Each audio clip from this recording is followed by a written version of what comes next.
오늘 하나님께서 우리 가운데 주시는 말씀 열왕기상 19장 1절부터 8절까지의 말씀입니다. 구약성경 열왕기상 19장 1절부터 8절까지의 말씀을 저와 여러분이 교독하시고 마지막 절은 한 목소리로 함께 읽겠습니다. 열왕기상 19장 1절부터 8절까지의 말씀을 이제 교독합니다. 아합이 엘리야가 행한 모든 일과 그가 어떻게 모든 선지자를 칼로 죽였는지를 이세벨에게 말하니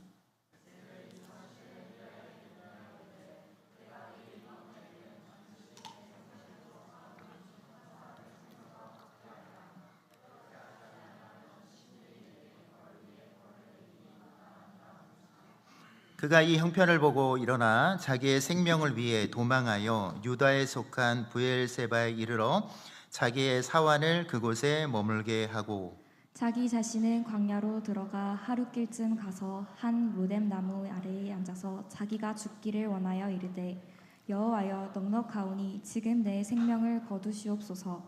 나는 내 조상들보다 낫지 못하나이다 하고 로뎀나무 아래에 누워 자더니 천사가 그를 어루만지며 그에게 이르되 일어나서 먹으라 하는지라. 본즉 머리맡에 숯불에 구운 떡과 한 병 물이 있더라.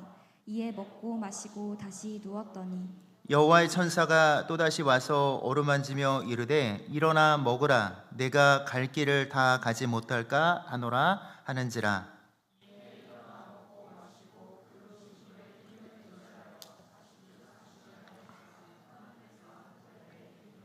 아멘. 잠시 기도하겠습니다. 참 좋으신 아버지 하나님, 오늘도 이 시간 우리들에게 기록되어 있는 말씀이 설교자를 통해서 각 사람의 심령 가운데 증거되기를 원하시는 아버지 하나님, 우리 안에 내주하시는 성령께서 각 사람의 형편과 처지와 상황에 있는 말씀으로 친히 보여주시고 들려주시고 깨닫게 하시는 시간 되게 하여 주옵소서.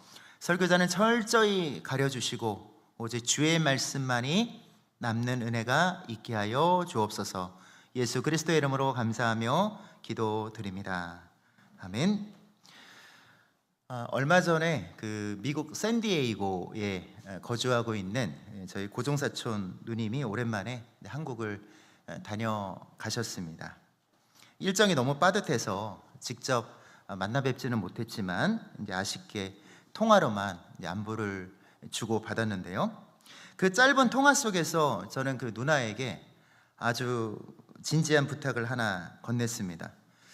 누나, 나중에 기회가 되면 한옥 목사님 좀 인사 좀 시켜줘요. 그렇게 얘기를 했어요. 여러분, 그 한옥 목사님이 누군지 혹시 아십니까?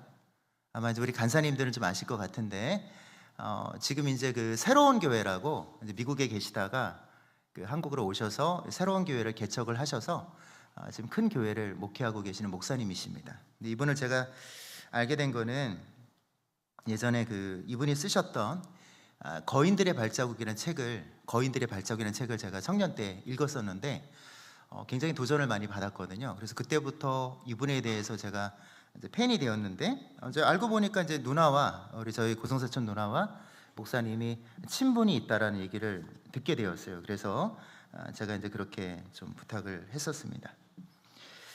그 거인들의 발자국이라는 책에는 수많은 영적 거인들의 화려한 성공 신화만을 이야기하고 있지는 않습니다. 오히려 그들이 사역의 정상에서, 사역의 정점에서 겪어야 했던 철저한 무너짐과 그리고 번아웃의 순간들을 너무나도 날카롭고도 따뜻하게 이제 짚어내었죠. 책에서는 말합니다. 위대한 리더일수록 치열함의 끝에서 갑자기 모든 에너지가 고갈되는 영적인 파산을 경험하기 쉽다고 말합니다. 오늘 본문에 등장하는, 오늘 말씀 가운데 등장하는 주인공 엘리야가 바로 거인들의 발자국에 첫 페이지를 장식해도 되는 성경 역사상 가장 위대한 사람 중에 한 사람인 엘리야이죠. 우리가 엘리야 하면 보통 뭐가 떠오르세요? 불의 선지자, 엘리야의 영. 여러분 들어보셨을 거예요. 엘리야라고 하는 사람은 성경 역사에서 중요한 인물 중에 한 사람이에요. 구약하면 가장 대표적인 인물 중에 하나가 이스라엘 백성들은 모세와 엘리야라고 할 정도로, 물론 다윗도 있었고 아브라함도 있었고 야곱도 있었지만 요셉도 있었지만 불의 선지자 엘리야라고는 강력한 사람, 영적인 거장, 거인, 그 엘리야죠. 그런데 오늘 우리는 노뎀나무 아래에 주저앉아서 하나님 이제 됐습니다, 그만하십시오, 내 생명을 여기서 끝장내 주십시오, 나는 내 조상들보다 조금 더 나은 게 없습니다 라고 울부짖는 그런 엘리야를 오늘 말씀 가운데 우리는 보게 됩니다. 이 상태가 어떤 모습일까요? 번아웃이라고 하는 상태죠. 번아웃을 사전적으로 정의하면 타서 완전히 없어지다라는 뜻입니다. 타버렸다라는 거예요. 완전히 모든 것이 없어진 상태를 번아웃이라고 합니다. 어떤 일에 극도로 몰두하던 사람이 정신적, 육체적 에너지가 완전히 고갈되어 있는, 소진되어서 극심한 무기력증, 또 우울증을 겪고 있는, 또 심지어는 자기를 혐오하는 겁니다. 내가 이 세상 살아서 뭐 하겠어? 라는 그런 현상을 말하는 거죠.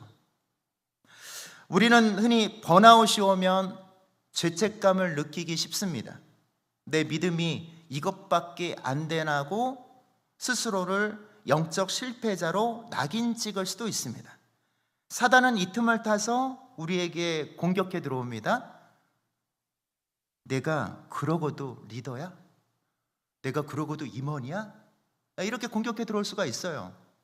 우리 임원들 잘 생각하셔야 됩니다. 여러분들 열심히 지금 달려왔는데 여러분들을 사단이 계속 찌를 겁니다. 이제 무주를 앞두고 네가 그러고도 임원이야? 너 해도 아무 소용없어. 변화가 없잖아. 야, 무주 단기 선교 작년보다 더 안 갈걸? 봐봐, 돌아가는 상황을 봐봐. 이렇게 사단은 계속해서 여러분들을 공격해 들어갈 것입니다. 우리 목자들도 마찬가지예요. 여러분, 이제 목장 모임이 오늘까지 일단 공식적으로 진행하지만 여러분, 그런다고 해서 여러분들이 목자라는 자리를 놓치면 안 됩니다. 정말 그 2달 동안 우리가 무너지면 안 되는 거예요. 여러분, 엘리야라고 하는 그 영적인 거인이 믿음이 없어서 이렇게 번아웃이 찾아왔을까요? 과연 그럴까요? 오늘 성경은 우리에게 전혀 다른 이야기를 하고 있습니다. 성경은 번아웃이 실패가 아니라고 말하고 있습니다. 오히려 그것은 내 힘으로 어떻게 해보려고 했던 너의 그 교만을 이제 버리고 멈추고 창조주 하나님의 그 손길 아래 들어가라라고 하는 강력한 시그널이라는 거예요. 내 힘으로, 내 지혜로, 내 노력으로 하려고 했던 것을 이제 멈추고 하나님의 손길 아래, 전능자의 그늘 아래 들어가라고 하는 신호라는 거예요. 하나님은 오늘 지쳐서 쓰러진 엘리야를 찾아오셔서 그를 혼내시고 책망하시는 것이 아니라 완전히 새로운 회복의 모습을 보여주신다는 거죠. 엘리야가 왜 이토록 철저하게 무너졌는지 그 배경을 잠시 이해하자면, 직전 장인 열왕기상 18장에서 엘리야는 북이스라엘의 아합 왕과 그 왕비 이세벨, 또 그들이 신봉했던 바알과 아세라 신의 선지자, 그들을 숭배하는 850명을 불러 모읍니다. 갈멜살이라는 곳에 불러 모아서 오늘날 말하면 UFC 같은 대결을 한 거예요. 많은 사람들이 보는 앞에서, 온 이스라엘 백성들이 보는 앞에서 누가 참 신이냐? 엘리야가 부르짖는 신 여호와가 참 신이냐? 850명의 바알과 아세라를 섬기는 선지자들이 부르짖는 바알과 아세라가 참 신이냐를 놓고 850대 1의 대결을 펼칩니다. 어떻게 됐죠? 결과는 엘리야가 위대하게 승리를 했어요. 850명의 그 선지자들이 막 난리를 치고 바알을 부르짖고 했지만 꿈쩍도 하지 않았습니다. 그런데 엘리야가 제사를 지내며 하나님 앞에, 여호와 하나님 앞에 기도했을 때 하늘에서 불이 내려왔다라는 거예요. 그래서 우리가 보통 엘리야를 가리켜서 불의 선지자라고 말을 하죠. 위대한 승리를 거뒀어요. 많은 백성들 앞에서 여호와가 참신이다라는 고백을 들었어요. 여호와 그는 참신이다라는 고백을 듣고 많은 백성들 앞에서 의기양양하게 바알과 아세라를 숭배하는 선지자들을 데려다가 850명을 다 잡아서 기손 시냇가에서 다 처단을 했습니다. 죽였습니다. 그리고 이스라엘 3년 반 동안 비가 오지 않았거든요. 가물었던 땅에 비가 내리도록 7번이나 간절하게 하나님을 향해서 땅에 엎드려 간절히 기도했고요. 그리고 정말 그 비가 내리기 시작할 때 이스라엘이라고 하는 그 돌아가고 있는 아합의 마차 앞에서 엘리야가 초인적인 힘을 가지고 질주를 해갑니다. 여러분, 이때까지만 보더라도 엄청난 일이었죠. 그런데 이것이 지금 엘리야에게 어떻게 되었죠? 영적으로, 정서적으로, 육체적으로 완전히 과부하가 걸려 있다는 거예요. 과부하가 걸린 상태가 되었다는 겁니다. 그렇게 목숨을 걸고 사역했지만 이스라엘 전체가 여호와는 하나님이로다라고 고백을 해놓고서 이스라엘 백성이 변화가 없어요. 회개하지 않습니다. 회복되지 않습니다. 엘리야가 계획했던 부흥이 오지 않습니다. 현실은 어떠했습니까? 그 모든 소식을 전해들은 이세벨이 눈 하나 깜짝하지 않고 엘리야에게 사람을 보내어서 협박을 합니다.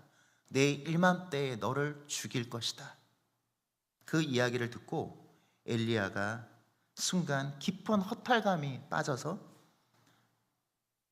이제 도망치게 되는 겁니다. 내가 이토록 목숨 바쳐 사역했는데 변한 것은 아무것도 없구나라는 생각을 하고 더욱이 고독감이 깊었어요. 후에 이제 하나님과 엘리야를 만나서 하나님과 엘리야가 대화를 나누는 장면을 보면 하나님께서 엘리야에게 물어보십니다. 엘리야야, 내가 어찌하여 여기 있느냐? 왜 너 여기 있어? 라는 질문 앞에 엘리야가 여러분 19장 10절과 14절을 보면 똑같이 대답을 해요. 만군의 하나님 여호와께 저는 열심히 유별난 사람입니다. 이스라엘 자손이 주의 언약을 버리고 주의 제단을 헐며 칼로 주의 선지자들을 죽였음이며 오직 나만 남아 있습니다. 그런데 저마저도 제 생명마저도 찾아서 빼앗으려 합니다. 10절과 14절에 엘리야야 내가 어찌 여기 있느냐라는 질문 앞에 엘리야가 그렇게 얘기를 해요. 하나님, 저 열심히 살았거든요. 열심히 하나님을 증거하기 위해서 노력했거든요. 그런데 이제는 다 죽고 저만 남아 있습니다. 저조차도 지금 살해 협박을 받고 있습니다. 그 고백을 하는 거예요. 뭐죠? 고독감이에요. 고립감이에요. 여러분, 우리가 주의를 하다 보면 이럴 때가 있어요. 나만 홀로인 것 같은 그런 고독감을 느낄 때가 있어요. 그런 고립감을 느낄 때가 있어요. 그리고 그동안 내가 해왔던 모든 것들이 무엇인가라고 하는 허탈감에 빠질 때도 있습니다. 그런데 그게 바로 번아웃의 어떤 증상으로 연결되는데 그때 오늘 말씀을 보십시오. 하나님께서는 어떻게 엘리야에게 말씀하십니까? 엘리야를 다루십니까? 하나님은 천사를 보내서 엘리야를 다루시는데요. 자, 5절 말씀을 한번 주목해 보시기를 바랍니다. 엘리야를 책망하는 것이 아니에요. 죽겠다라고 울부짖는 엘리야에게 하나님 이제 끝장내 주십시오라는 엘리야에게 하나님은 5절 말씀을 보면 천사가 그를 어루만지며 라고 되어 있습니다. 히브리어 원어로 보면 이 나가라는 말인데요, 단순히 겉을 쓱 만지는 게 아니에요. 그게 아니라 천사가 엘리야의 상처 부위를 정확히 알고 부드럽고 깊게 눌러주고 있다라는 말씀입니다. 하나님은 내가 사명자인데 왜 여기 누워있느냐 다그치지 않으셨습니다. 영혼에 깊은 상처를 입고 있는 엘리야에게, 육체적으로도 많이 고단하고 지쳐있는 엘리야를 깊이 만져주십니다.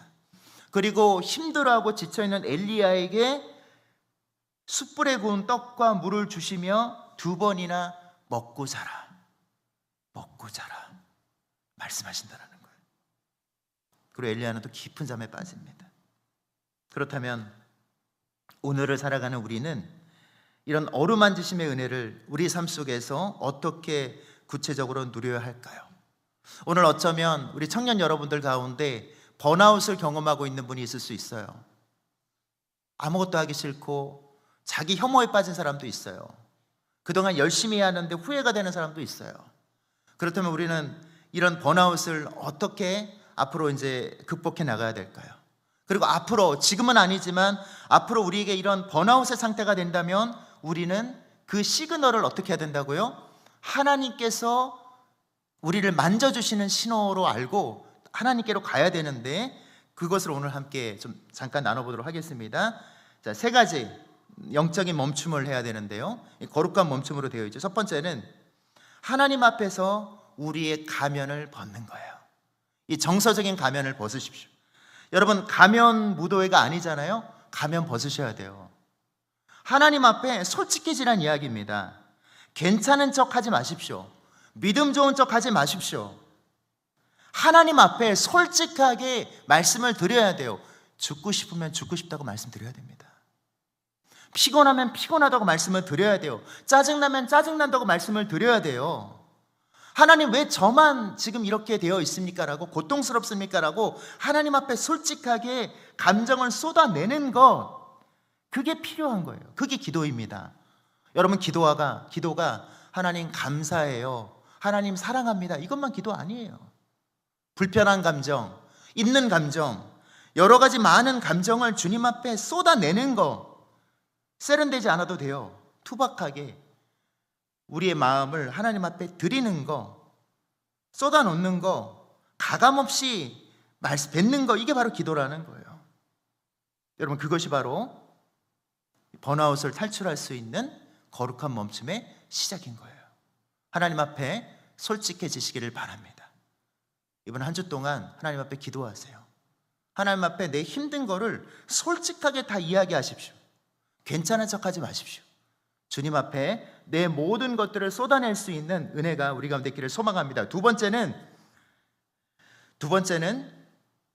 오늘 말씀을 보면 거절과 또 정기적인 어떤 쉼, 안식을 계획하라고 되어 있습니다. 여러분, 모든 요구에 예스라고 하는 착한 그리스도인이 되어서는 안 돼요. 아셨죠? 제가 우리 임원들께도, 리더들께도, 목사들께도 제가 여러분들께 항상 강요한 적은 없어요. 제가 강요한 적이 있다면 손 한번 들어보세요. 제가 여러분에게 강요한 적이 있습니까? 어떤 일을 하라고 강요한 적이 있어요? 있어요? 없죠? 임원들 없죠? 수성이 묻잖아요. 없어요. 저는 강요하지 않습니다. 강요해서 될 일이 아니에요. 그런데 때로는 강요하는 분들이 있어요. 물론 강요가 들어올 때 때로는 기도해야겠지만, 여러분들이 분명한 것은 예, 아니오를 구분하셔야 돼요. 내가 할 수 있는 것은 예라고 말하고, 아니라고 말할 것은 아니오라고 말을 해야 돼요. 내가 지금 에너지가 고갈되었는데 갑자기 이제 가정이에요. 목사님이 제가 여러분에게 뭐 좀 하라고 이야기를 하는 거예요. 그럴 땐 어떻게 해야 돼요, 여러분? 솔직하게 말씀하시면 돼요. 목사님, 제가 지금 너무 지쳐 있습니다. 죄송하지만 좀 못할 것 같습니다. 제가 그런다고 해서 여러분 막 구박합니까? 있어요, 없어요? 없잖아요. 그런데 여러분들이 그거를 지혜롭게 하실 수 있어야 됩니다. 그것도 용기예요. 근데 뭐 이런 것도 있어요. 그냥 습관적으로 막 무조건 아니라고, 그냥 습관적으로 자동적으로 막 아무 생각도 안 하고 기도도 안 해보고, 뭔가 부탁이 들어왔을 때, 임원들이 뭔가를 부탁했을 때 습관적으로 아니요, 이것도 아닙니다. 근데 정말 내가 기도하면서 내 자신을 잘 보셔야 돼요. 때로는 할 수 있는 것은 예라고 말하고, 할 수 없는 것은 아니요라고 말할 수 있는 그런 용기가 필요하고요. 또한 우리의 삶 가운데, 스케줄 가운데 쉼의 시간들을 꼭 넣으시길 바랍니다. 일주일에 한 번이라도 우리 자신을 재충전할 수 있는 시간을 확보를 하셔야 돼요. 우리가 철인이 아니거든요. 여러분, 쉼의 시간을 반드시 가지시길 바랍니다. 우리 거인들의 발자국에서도 그 얘기가 나와요. 쉼 없이 달린 거예요. 어떤 리더가 쉼 없이 달리다가 번아웃이 된 거예요. 그래서 무엇을 하는 겁니까? 열심히 일하지만 일주일에 한 번, 또 뭐 한 달에 한 번, 한 달에 몇 번, 또 하루에 어떤 일정한 시간을 쉼의 시간으로, 회복의 시간으로 확보를 하셔야 된다는 거예요. 그 시간만큼은 스마트폰을 꺼두시길 바랍니다. 제가 지난 주 중에 핸드폰을 집에서 안 가져간 적이 하루 있었어요. 핸드폰 두고 나가면 여러분 마음이 어때요? 불안하고 초조하잖아요. 근데 한 오전 내내 핸드폰이 이제 없었잖아요. 카톡은 되지만 좋더라고요. 스팸 전화도 안 오고 그 시간 동안 너무 좋더라고요. 여러분, 때로는 스마트폰을 꺼둘 수 있는 지혜도 필요합니다. 그렇다고 딱 오늘 또 스마트폰 다 꺼놓고 막 이러지 마시고, 적절하게 그 시간 꺼놓고 뭐 하는 거죠? 쉬는 거예요. 주님을 만나는 시간이 되면 좋겠어요. 그 시간 동안 회복하는 시간이 되면 좋겠습니다. 세 번째는 내 한계를 인정하는 이제 피조물의 겸손이라고 써놨는데, 피조물의 겸손을 회복해야 돼요. 자, 다시 한번 정리합니다. 우리는 철인이 아니에요. 잠을 자야 합니다. 또 먹어야 살 수 있는 존재입니다. 하나님은 로뎀나무 아래에 쓰러진 엘리야에게 내가 기도가 부족하다, 더 부르짖어야 된다라고 요구하지 않으셨습니다. 그저 따뜻하게 품어주셨고요, 잠을 재우셨고요, 떡과 물을 먹이시는 육체적인 돌봄을 먼저 하셨다는 거예요. 여러분, 영성이라고 하는 것은 거창한 게 아니에요. 말씀 읽는 거, 기도하는 거, 전도하는 거, 찬양하는 것만이 영성이 아니에요. 몸을 돌보는 것도 영성입니다. 하나님이 창조하신 몸을 리듬에 맞게 쉬어주는 것도 영성이라는 거예요. 몸을 잘 쉬기 바랍니다. 잘 먹고 잘 자고. 여러분, 이거 굉장히 중요한 일이라는 거예요. 하나님께서 우리에게 안식일을 주신 이유가 무엇이라고 여러분 생각하십니까? 왜 주셨어요, 안식일을? 왜 6일 동안 열심히 일하시고 안식일을 왜 우리에게 허락하셨습니까? 왜 일주일에 하루는 안식하라고 주셨을까요? 안식을 통해서 쉬라는 거예요. 그치라는 거예요. 자꾸 생산하려고 하는 것들을 그치고, 노동을 그치고 그 쉼을 통해서 창조주 하나님을 만나라는 거예요. 고백하라는 거예요. 내가 6일 동안 열심히 일했지만 주님이 나와 함께 하셔야 됩니다 라는 고백을 하라는 거예요. 여러분, 우리가 그것을 기억하시고 안식하고 쉴 수 있는 은혜가 우리 가운데 있기를 소망합니다. 마귀는 늘 우리를 집요하게 우리에게 말하죠. 무엇을 성취했느냐 라고 질문할 것입니다. 그렇지만 하나님은 우리를 마귀처럼 질문하지 않으십니다. 우리 존재 자체를 만들어 가시는 분이라는 거예요. 어떤 심리학자가 이런 말을 했습니다. 자동차를 운전해 가는데 엔진에 경고등이 떴어요. 그러면 경고등을 부수는 운전자는 없다고 말합니다. 차를 멈추고 오일을 채워야 한다는 거죠. 번아웃은 신호예요. 실패했다는 것이 아니라 이제는 하나님의 손길 아래에서 멈춰야 한다는 축복의 신호라는 거예요. 광야의 로뎀나무는 버려진 자리가 아닙니다. 하나님의 산 호렙으로 가기 위해 하나님의 손길로 다시 빚어지는 재창조의 자리라는 거예요. 멈춰서야지만 하나님의 은혜로 다시 시작할 수 있습니다. 신학교를 다니고 있던 시절에 제게도 엘리야가 경험했던 로뎀나무와 같은 쉼의 장소가 있었어요. 경기도 포천의 화연면에 있는 그 은성수도원이라고 하는 침묵기도원이 있습니다. 그곳은 찾아오는 이들에게 온전한 독방을 내놓아줘요. 1인 개인 독방을 주고요. 그리고 침묵과 노동과 깊은 쉼을 일가로 삼게 하는 공간입니다. 세상의 모든 소음과 단절되어 오직 주님과 나만 남겨지는 그 고요함이 너무 좋아서 저는 그 신학교 시절부터 사역과 삶에 지치고 힘들 때마다 마음의 쉼표를 찍으려고 그곳을 찾아가곤 했습니다. 언젠가 유난히도 매섭고 추웠던 겨울날이었습니다. 당시 열심히 늦게나마 이제 의대 공부를 하고 있었던 제 동생과 함께 이 마음의 피정을 떠나기로 결심을 하고 그 수도원에 올라갔어요. 그런데 산에 오르자마자 몸이 너무 좋지 않은 거예요.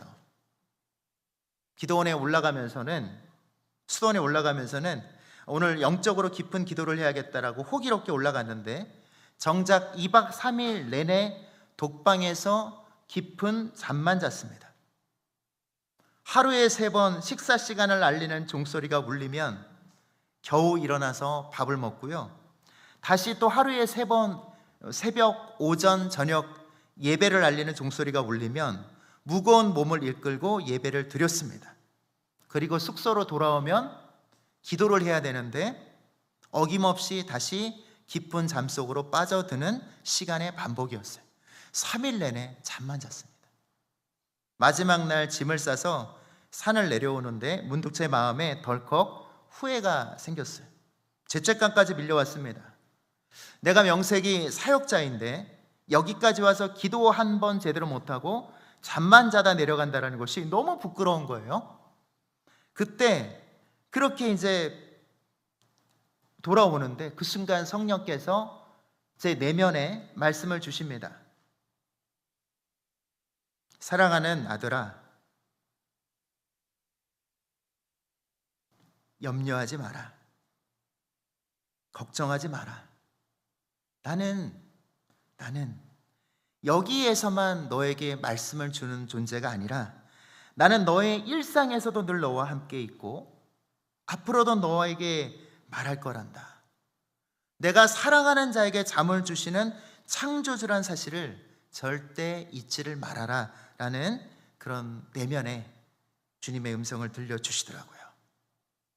얼마나 그게 위로가 되는지 모릅니다. 주님 안에서 사랑하는 청년 여러분, 그리고 오늘 함께 예배하는 우리 예배자 여러분, 하나님은 우리가 무언가를 끊임없이 생산해내야만 사랑하시는 그런 공장장 같은 분이 아닙니다.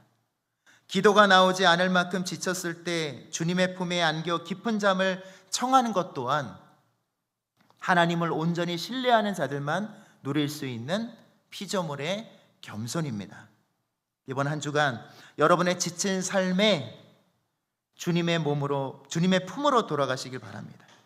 주님의 품으로 들어가서 주님의 만지심을 구하시기를 바랍니다. 로뎀나무 아래에서 주님이 먹이시는 떡을 먹고 주님이 주시는 단잠을 잘 때 우리는 비로소 다시 일어설 수 있는 새 힘을 얻게 될 것입니다. 거룩한 멈춤을 통해 사명의 산 호렙산으로 엘리야가 나아갔던 것 같이 다시 시작하는 은혜가 우리 모두에게 임하기를 주님의 이름으로 축원합니다.